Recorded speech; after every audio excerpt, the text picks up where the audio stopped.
Good evening. The news gang is here and the trip to China is on and the handshake mates are looking for more billions together. Remember the overborrowing, overspending and overstealing? You can't make this stuff up. Also on the show tonight, the new political rally platform called The Pulpit. Who is preaching the political sermon? And what about the money? And we'll speak about that divided house, the levy and the lottery. But let's begin with China, where the two best friends, what is that thing called again? BFFs. BFFs, are in China looking for more money for the railways. The former PM talked about it over the weekend. Some people have said, well, he's there to attend the Belt and Road International Forum, something like that, right? Yes. Joe, what's going on, Jamila? You're nodding very loudly as if you're in China. 368 billion, Joe. Yes. Tunaenda kuborrow 368 billion for the construction of the Naivasha-Kisumu leg. You see the... Yeah, but surely that thing needs to get to Kisumu. It needs to get to Kisumu. I know, and that is what Raila Odinga said to the people of that area when he was telling them about his trip. Akasema naenda China, tunaenda kuborrow pesa so that we finish this leg of standard gauge radio. You know, we have the port in Kisumu. It was built in 1901, but it's really not up to capacity. It's not doing what it's supposed to do. Completely underperforming. So if it is completed and we have the SGR going all the way to Kisumu, it's a good thing for the people of Kisumu.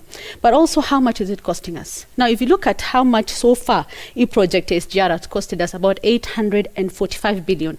Do you know what that makes it, Joe? It makes it cost per kilometer. The SGR cost us 800 million. This is twice the international standards. Apparently, it's supposed to be at least 400 million. Ours is costing 800 million.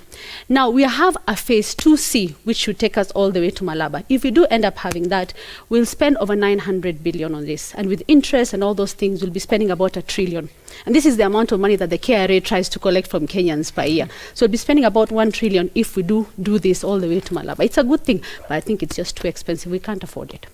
Can we also talk about the fact that it's also making losses as we speak? It costs, about 100 million shillings per day to run it and is yet to break even. So that is also something that we need to think about. But can I just talk about the president's new BFF for just a moment?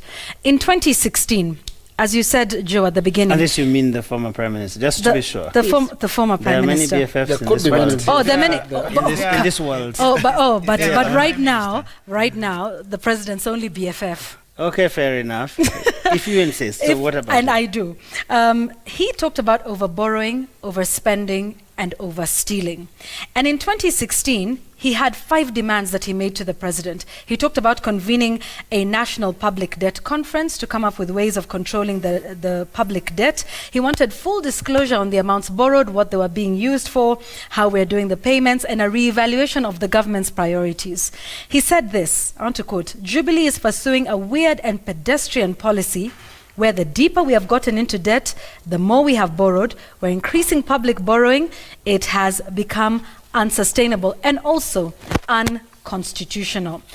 I'm not clear as to when he now changed tack and is now on board with it. Certainly, SGR needs to get to Kisumu, but at what cost? And remember, this is a loan. Well, some of it is in concession. Isn't it also a question of Raila Odinga and the people who support him, his party and everything, finding themselves in a very awkward place, in the sense that our politics in this country is such that it is almost impossible for people to have civil conversations, so that if you disagree with Gashuri, it is actually perceived that now you're fighting, and your supporters, just because of that disagreement, could actually end up fighting on the streets, throwing stones and everything. So suddenly you have a situation where the very issues on which they were fighting, the very issues on the basis of which their supporters were at loggerheads, the election was simply the culmination, but there were a lot of other things. Now those are the very questions that we are dealing with now. And I think for Raila, with the handshake, he probably finds himself in that space where he really is not sure what to do. And speaking to a lot of ODM members and everything, you get the sense that in this place which they don't quite understand what they can or cannot say. So they're almost walking on eggshells, according to me. Gashuri, you spend a lot of time with those people in parliament. What do you hear? You see, this talks about our politics or the nature of our politics. Why do we support A and oppose B? Is it because we are convinced that A is good and B is bad? Or is it because the people who control decision making at the political level have said A is bad. So we all say A is bad depending on who the leader is, or B is good depending on who the leader is. You see, let me give you an example. During the 2017 campaigns, President Uhuru Kenyatta and his deputy, together with the entire Jubilee Brigade, went around the country calling Raila Odinga Kimodo. This guy. Kimogoroki or something like that. Yeah. On the other hand, the story was Uhuru Kenyatta is ni kifaranga cha computer. You remember those stories? But 1 year later, this is my brother. This is my elder brother. This is my handshake mate, and so on and so forth. The people who were quarreling become best friends all of a sudden, and no explanation whatsoever to their supporters. So if today Raila Odinga comes up and says this handshake is not working, those who are saying this handshake is very good will 360 town about town and go the other way around without a bodyguard, and you have like 1,000 volunteers. The same applies to President Uhuru Kenyatta. If he goes and says this handshake is not working, the guys who have been celebrating Raila Odinga will say, yeah, his handshake is not working. So it's a question of how much as a country do we interrogate what is happening and who is telling us what. You see, that time it was politically expedient to say we are over borrowing, we are over stealing, and so on and so forth. But because the handshake is here, the narrative has to change directly. So sometimes as a country, maybe we need to consult each other, think through some of the decisions that are made, and find whether they make sense. But Linus, you like to say that facts are stubborn. I mean, in spite of all of these things, there is the reality that the debt levels are unsustainable. There's the reality that if the SGR was expensive back then, it surely couldn't have become cheaper right now. Right. And the question would actually be, how much energy would there have been if this SGR was being extended from Naivasha to, say, Maralal? It's facing north. It's a totally different direction. But it tells you also, and Francis is completely right, about the divide in this country, where now this SGR will be taken as the extension for Raila Odinga. Uhuru has started from Mombasa and ended in Naivasha, and then Raila starts from Naivasha to Kisumu. And that is the political image that will stick there for a very long time.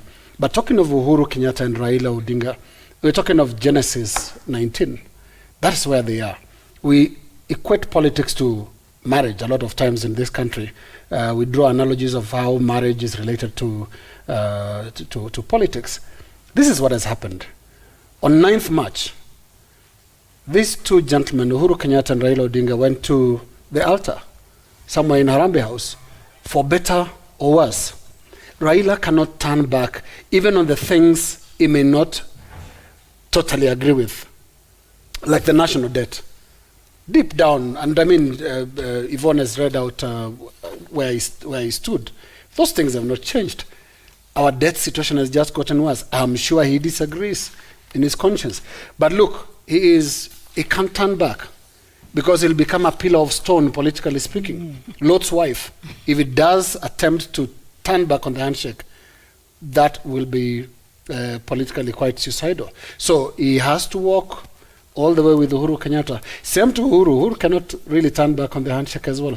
It's too late for both of them. He actually said it during the State of the Nation address. He said there is no turning back. Yes, it's too late for both of them. So Yeah, and just to underscore that, when the Daily Nation reached out to the former premier to just understand, ahead of this trip, he was not available, but his spokesman, Dennis Onyango, gave a statement to the Daily Nation where he said that the ODM leaders' stand on the first phase of SGR has not changed, and that there was no value for money. However, this is what Dennis Onyango continued to say, now that we're already committed to it, as we are already here, we need to beef it up and make value for money by extending it to Kisumu and Busia. I don't even understand what this statement means. If there was no value for money, so how are you going to make value for money by extending it to Kisumu and Busia? Well, I think what I hear a lot of people say about the SGR is that, one, if the whole thing had been, the very idea of having a rail network that connects Mombasa to Inland, Uganda and yes. the hinterland Right. in Africa and that sort of thing is without a doubt noble. And many people would say that if, for example, that thing had been negotiated as one deal, it probably would have been cheaper, because right now we are talking about many different deals. So you're negotiating from Mombasa to Nairobi, you pick it from Nairobi to Naivasha, 120 kilometers. You're thinking, okay, that's too short. Why don't you do something longer? Then now you're thinking again from Kisumu to Naivasha to Kisumu, Kisumu, Naivasha to Kisumu, and then Right. now you will pick it from Kisumu to Malaba. Malaba. And Yeah. then the next thing someone will say, oh, this thing actually should be electric. Can we now electrify it? And then you start doing it in phases. Yeah. So there's a sense in which also projects are tied to how much people can eat, or what is in it Yes. for different people. Because there's no justification. There is no way of anyone reasonably understanding why we would be doing this thing in all these bits, and then we keep going back to the same China. You know, if we are saying, okay, phase one, now we are Yeah. going to Belgium or Right. some strange country somewhere, but it's the same country. We are going to China over and over again. So why don't we just go once? But and say- we go to China for a very good reason.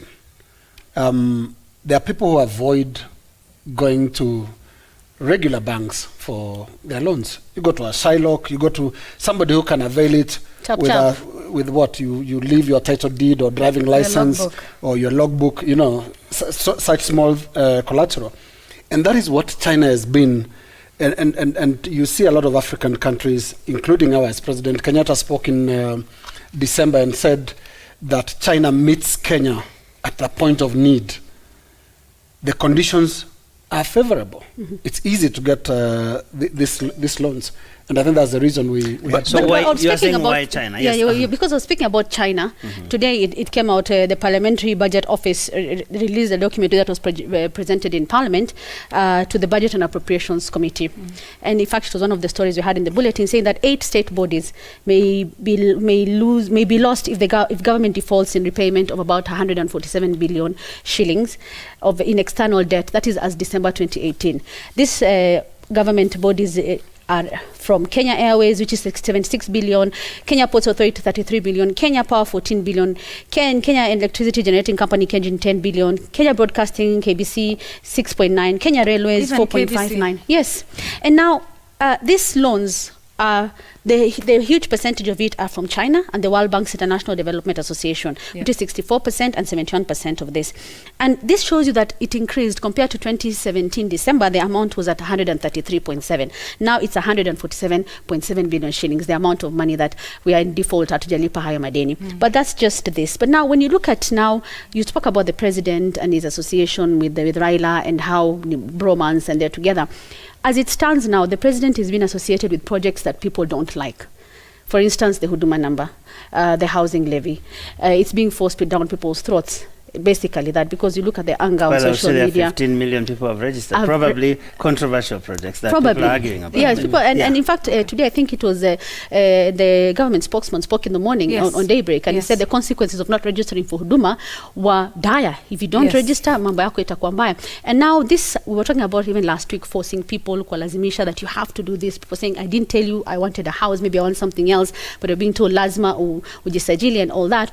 That is what the president is being associated with. But now, because Raila Akunai Kabisa is also being associated with such projects that are actually not popular. So you take the good and the bad in this bromance. So let's talk about China, Yes. ladies and gentlemen. There's been quite a debate going on in this country about China. One, why China? Secondly, what are these guys up to here? So first, why China? Increasingly, the Western nations have proven to be the more nationalist tendencies. Look at what's happening with Brexit. Look at Trump in the US, and also the anti-migration laws. So, African nations are slowly getting the signal from the Western nations. And like Kaikai said, it's also the conditions that are given by China more favorable. But let me say this, that is not necessarily a bad thing. That is actually required for growth of many African states. But it is what is in it for either party. China is very clear about what they want. It's Xi Jinping's promise of what he called the great rejuvenation of the Chinese nation. What they're doing is expanding. They have a huge population and they are looking for raw materials. They're also looking for markets for their products. And let's face it, It is all about diplomatic influence. It's about finding national interests and securing national resources. So they are very clear. It is essentially an expansionist, Remember that. agenda. Remember the great rejuvenation that you talk about. Yeah. Hu Jintao actually talked about it in 2007, but he said that it has to be matched with a sort of the cultural rejuvenation. Yes. So the Chinese culture around the world. It is what they call soft power, Soft where power. they basically are saying that they would like people to like China. Actually, the current president Xi Jinping it talks a lot about soft power in very specific terms, and he says, well, what needs to happen is that China's likability has to go hand in hand with its rise. Yes, absolutely. And they are doing this in many ways. The TV cash and concrete thing, of Yes. course. They have the cultural centers. They have the language the Confucian Confucius Institute, Institute, yes. actually. Yeah. And don't They have forget got the 500 of CTGN, CGTN. permanent Yeah, CG station, yeah. Absolutely. Yeah, and even here, I mean, they have the Confucius Institutes in Kenya, about 4 of them right now, teaching Mandarin. And then, of course, the Kenyan government has said that they'll start teaching Mandarin in schools in Yes. 2020. Yeah. And it'll be offered like. Have you also other forgotten that the languages, Jubilee cultural Party is also modeled exchanges. around the yes, Chinese the ruling Communist party? Party. So China has a bigger agenda. Yes. I think the question then has to be whether Do we have an agenda? have an agenda. I mean, and And- just to add on to what you're talking about, soft power, it's also about a military presence, something that China, hadn't really done before. You've seen the military base that they've now put up in Djibouti, and this is, of course, after Djibouti sort of defaulted on their loan. So they're looking at dominance in every way, militarily, soft power, economic power. But listen, economic power is what a lot of people equate to what was gunboat diplomacy before, where they would come in and fire. But now China is getting national and sovereign, without ever having to fire a single but shot. France there's an interesting dimension that I've seen over the last couple of years, whereas Yvonne talked about the West having become more insular and more inward looking and focusing on their little. Well, I could say little, Spaces. but domestic matters without thinking about the bigger picture. There's a sense in which what China is doing is suddenly making them It is. sit up and check, hey, what's going on? Suddenly, the US, for example, is now bidding for Warning. road contracts in Kenya. They are Yes. supposed to build the road from Mombasa coming this way, the The sort second, the of bypass parallel, from yes. Honza and that sort of thing. Is it that not an interesting dimension that China's coming here may throw something else into the mix, that the West might wake up and smell the coffee, and Kenya suddenly becomes this what is that you said, the girl that everybody is trying to woo around the village? Yeah. But it's also the it's a scramble balance. for Africa. It's a balance because every so often when our president or any top government official goes to London or goes to Washington, they convince them that tuko pamoja. Yeah, but still there's that silent scenario that I think China is now the new guy around here. It's a balance, but more fundamentally, I think the discussion around China and around other nations should be on the amount of money that we are borrowing, what we are using that money for, and the projects that we are investing that money into, whether they are actually value for money. Because this is not free money. This is money that we will pay continuously for long time. And we have borrowed it anyway. Actually, so it is we have already borrowed it. And you see, you cannot say, Sasa, we will not pay, because we have already borrowed and some of these projects are ongoing. Look at the SGR, for example. There have been fundamental questions that have been raised insofar as the cost of SGR from Mombasa to Nairobi is concerned. A lot of it, we were told, some good amount of money went into compensation for land that was acquired, what they call compulsory acquisition. I mean, you've seen the National Land Commission, the commissioners, Mohammed Sazuri and the other commissioners who have left, some of them are in court, and they will continue to be in court because there were questions about the amount of money that was paid as compensation. This is an interesting issue. I hope that as the new face of SGR is constructed from Naivasha to Kisumu, that fundamental question about compulsory acquisition of land is taken care of. That the new commission that will be coming in will take care of that, because if we spend a lot of that money acquiring land and paying that amount of money, in such exorbitant prices, then we will have a problem. But Kakai, when you speak to, stepping back on this railway issue, when you speak to people, for example, in the hotel industry in Mombasa and all that, they actually say that the SGR has contributed to stabilizing the hotel industry at a time when international tourists don't come that often, but every weekend, every single day, there are lots of Kenyans who are going by SGR, and that it's literally keeping those hotels down there open. So and there's a whole dynamic around that railway. So at what point do we start saying, okay, maybe it costs too much money, but there's a bright side to it? Absolutely. There's absolutely no doubt that the SGR has improved, first of all, basic transport. A lot of people now are avoiding the road or even air and taking the SGR. I've taken the SGR with my family, and it's actually a very fantastic ride, considering the dilapidated thing that was there before, which I don't think any one of us rode on that successor. Oh, the Lunatic Express. Those many years ago, it was actually better than... Yes, but like Francis points out, there is bad news associated with all this. Yeah. The first thing you need to note is in whose hands is the SGR, physically speaking. Yes. When you're in the SGR, look at the stations. Yeah. Who is manning them? China is manning them.